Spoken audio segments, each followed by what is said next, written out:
Здравейте, приятели! Всяка една майка, всеки един родител като цяло желае най-доброто за своето дете. Когато се касае за това и в ред на тази мисъл, ще ви посъветвам, преди да избирате играчка онлайн, да влезете в физически магазин, за да ви бъде обърнато внимание и да направите възможно най-подходящия избор спрямо нуждите на вашето дете.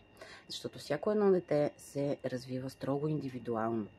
И когато пазарувате онлайн, рискувате кратката информация, която има под всеки продукт, да бъде крайно недостатъчна. Възможно е вие или вашата търсачка да не работи по най-подходящия начин или дори онлайн магазина да не бъде конструиран по правилния начин. Така че вие дори и да не разберете, че съответно на това място има нещо, което е по-подходящо за вашето дете. Затова ви съветвам да посещавате първо физически магазини, където хора като мен и като колегите ми биха могли да ви обърнат внимание и да ви покажат и да ви помогнат възможно най-доброто за вашия случай. Благодаря ви!